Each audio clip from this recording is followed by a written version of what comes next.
Welcome to this webinar on how to optimize your Shopify content on Google Shopping.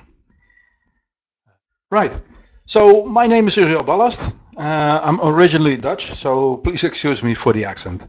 In the next 30 minutes, I'm going to show you how you can increase the profit from your Google Shopping campaigns by enhancing the content. And therefore, I'm going to give you a brief introduction of AdCurve. I'm going to explain a little bit about the factors that influence the performance on Google Shopping, factors that you can use. Basically, they're levers. You may be familiar with them, but let's go through them once again.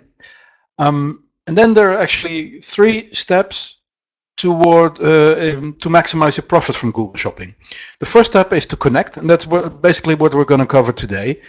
Connect not only means that you connect your account or the products to Google Shopping, but it also means that you optimize the content, that you make sure that you know exactly how to map the products to which Google categories. So that's one. Connect actually means start advertising on Google Shopping. I don't want to bring any bad news, but that's only the start. The main thing is, as you probably know, that there are many ads that are profitable, but also ads that are not profitable. So you got to know which ads are profitable for you, and that's what we call analyze. You need to know exactly which part of your products perform well on Google Shopping and which don't. And if you do, then you're able to optimize. Then you're able to set rules or to enhance your CPC bids or whatever. The analyze and the optimize part is what we call work. You really need to put some effort in it to optimize them. You can ask an agency to do it for you, but we provide tooling that enable you to do it for you. So again, we're going to focus on Connect today, so on enhancing the content, but I'm going to cover a little bit about the analyze and optimize phase as well. And I'm going to do that by using the tool AdCurve to show you what you can do and what it looks like and what are the steps that you can take. The title of the seminar is the 4 tips to enhance your content on Google Shopping. Well, it's your Shopify content, so there are actually 4 tips that I'm going to explain a little bit later on. The first one is make sure that you map your products to Google, to the Google category. The second tip is enhance your product title. So make sure that your title is as attractive and complete as possible. The third one is add custom labels, like for example age and gender and maybe a few others.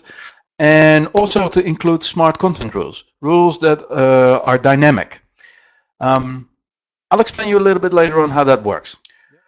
So the 2 factors that influence the performance on Google Shopping. Actually, well, there are two main factors. Number 1, enhance your product content. Actually, if you have enhanced content, it means that the visibility of your ads will go up. Remember to add attributes like the gender, the age group, the color and size, etc., but also to enhance the title. I'll show you why. Let's briefly go to Google. And let's go and find a product. For example, Nike Air Max. Well, this is a brief search term, Nike Air Max, and you see the results. But you can make it more specific, like for example, men's. I can maybe even specify a little bit more. I prefer black. I'd like also to include the size 10, my size. So as you can see, you can, well, the idea is that the closer your product title mimics the search term, the higher the conversion. So what you want to do is you want to make sure that all those attributes and text is in the product ad. You may probably not have that in your Shopify feed, but you need to add it to the feed to Google Shopping. Or actually, well, I'll dive into that a little bit later. We skip the feed part. We go to the API immediately because you want to have only actual products on Google Shopping. So therefore you need to work with an API. So all changes in prices and stocks, you need to be reflected immediately on your Google Shopping campaign. So that's why you need to work with an API. But as you can see, we have a number of keyword terms here, like the gender, like the color, but also like the size. The more specific, the higher the chance of conversion. So as I said before, it's crucial to map your products to categories, to assign sizes, to assign gender, and to assign age group. But also don't forget to include the original price, by the way, because Google automatically determines that there has been a price drop, so a discount. So if people look for discount or offer, they will also see that immediately. So please add the original sales price to your product catalog as well. Adding gender, age group, etc. is something you can already do in Shopify if you use the embedded app. Okay, let's go to ad curve.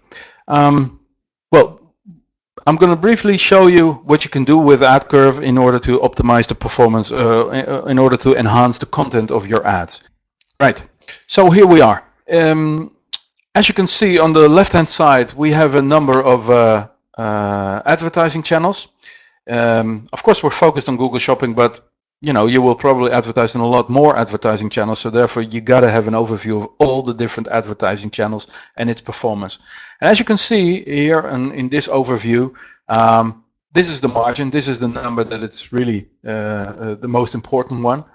The margin you make on a product, the amount of orders, visits, and the revenue generated by Google Shopping or the revenue that was generated in total.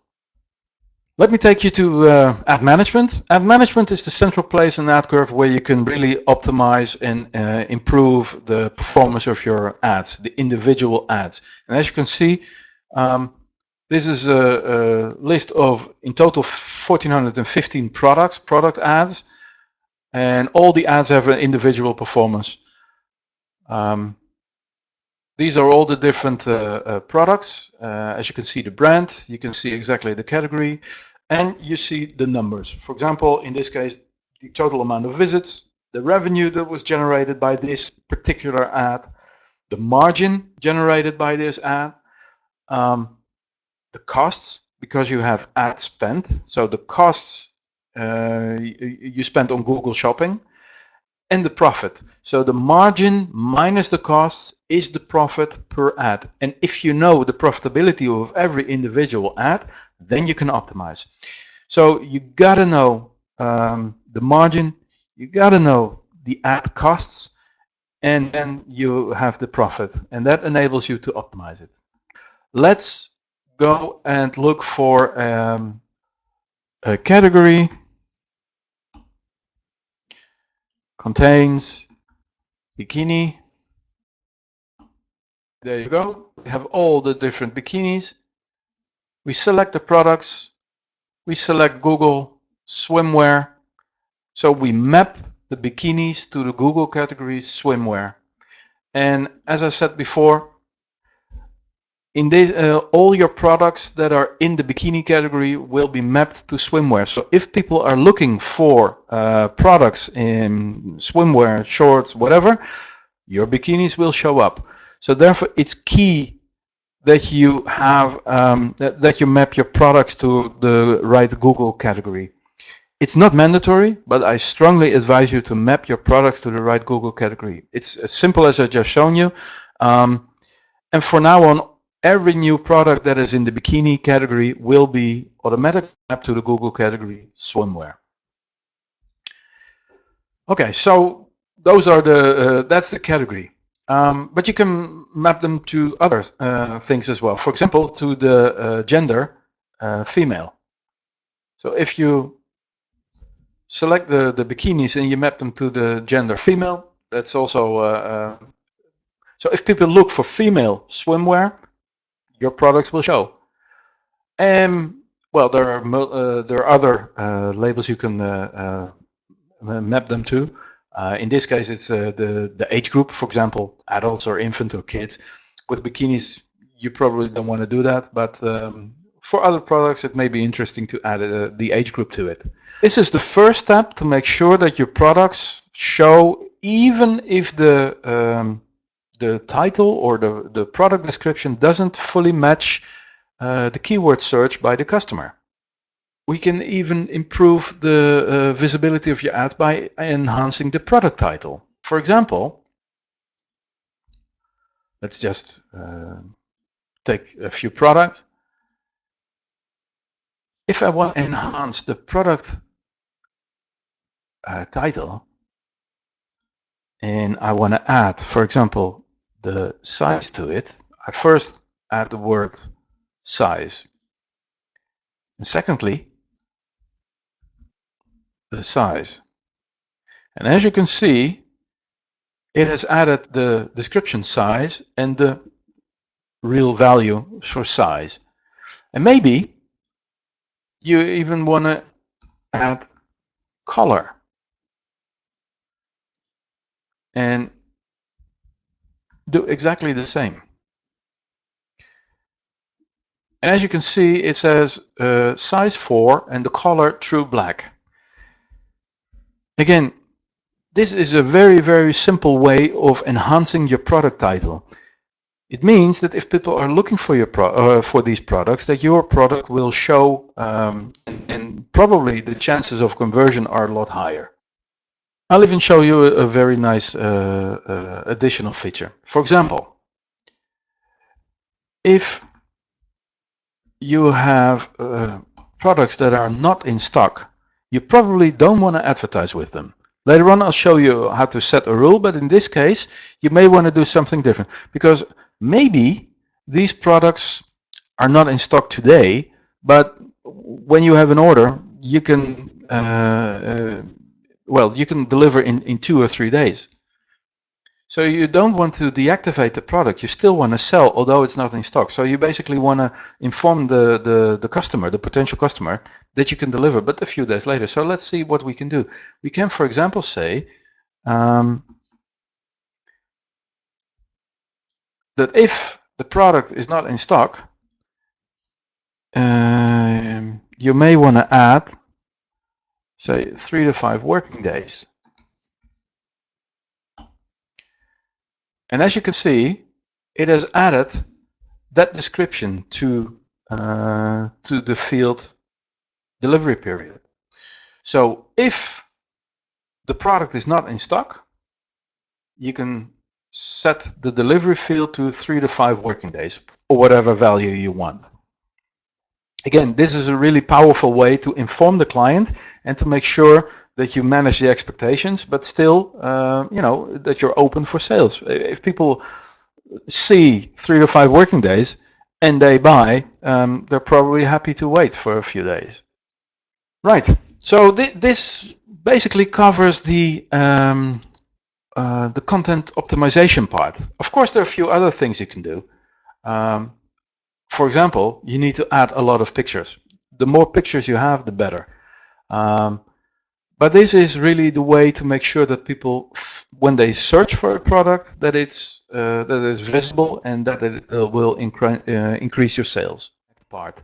So the first thing is connect with the Merchant Center account. When you install AdCurve and you select Google Shopping, you're requested to add your Google account, which is your Google Merchant Center account.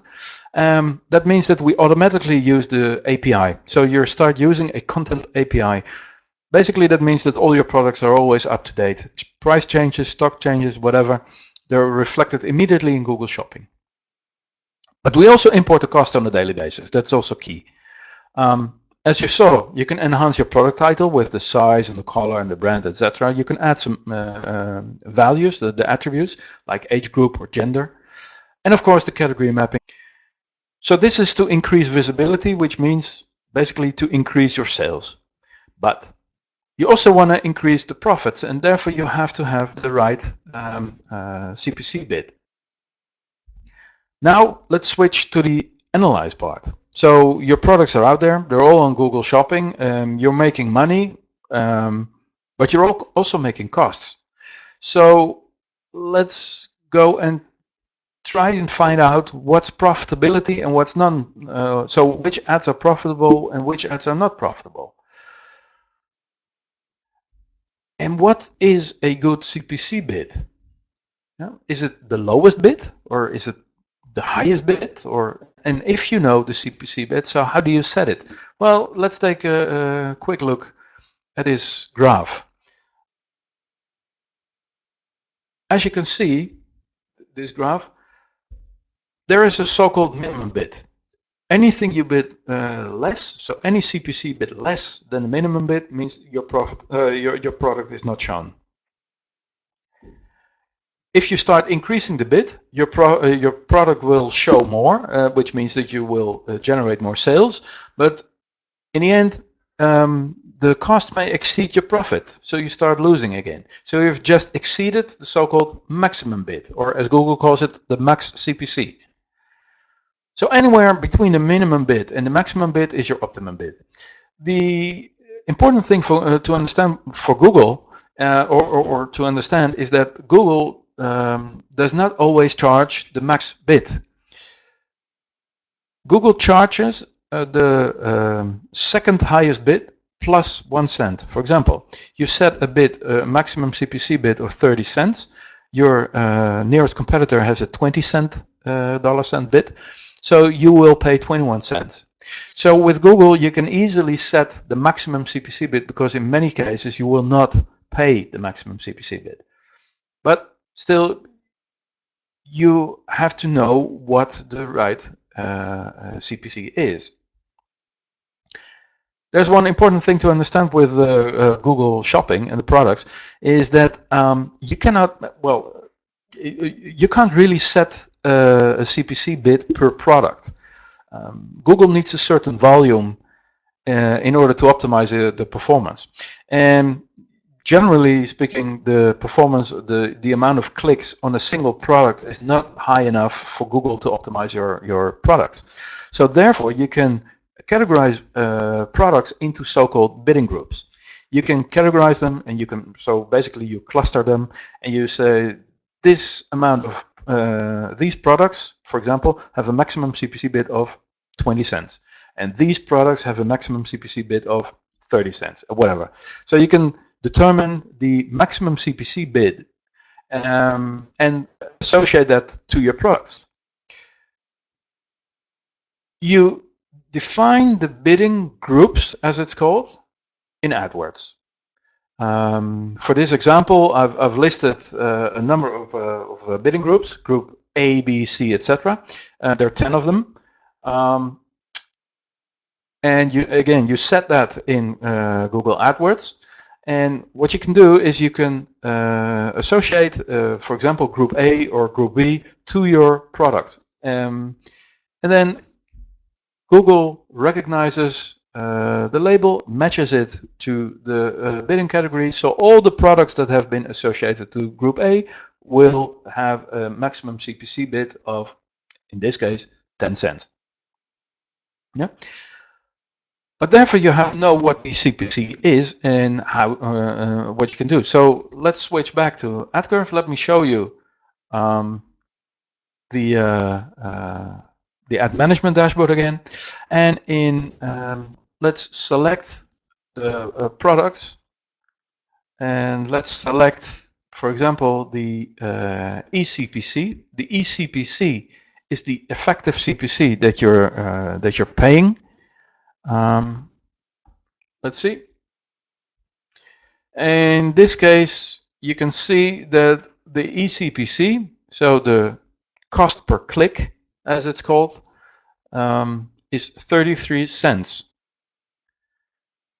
It sounds okay, but I'm not sure if this is the right CPC bid. So maybe I'm making a lot of money on it, so I could set a higher bid, or maybe I'm losing money, like in this case with the profit, with a negative profit, and I may need to decrease my CPC bid. So what can I do? Well, for example, I can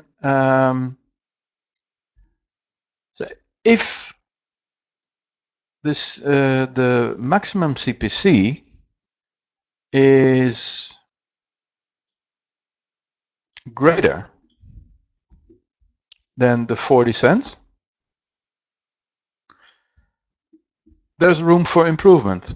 As you can see, in this case, the eCPC was 33 cents, but it has a positive performance. So therefore, the maximum CPC could even be as high as 81 cents, or in this case, even $3.24. I don't advise you to put it that drastically, but it means that you can increase the CPC rate, right? So how do you do that? Well, for example, I can select the products and I can change the bidding group. And I may even map it to, for example, group D or group E. This is so these are the groups, and the CPC bid, the maximum CPC, again, is set in Google AdWords. Let's assume that group D has a bid of 60 cents. So I can map all the products to group D. As you can see on the right hand side, here's the rule. So if the eCPC is less than 40 cents and the maximum CPC is greater than the 40 cents in the past 30 days, please map the product to group D.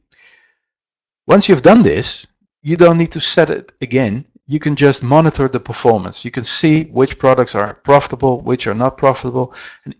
And in this case, you can really easily increase the performance of your ads by changing the CPC bid.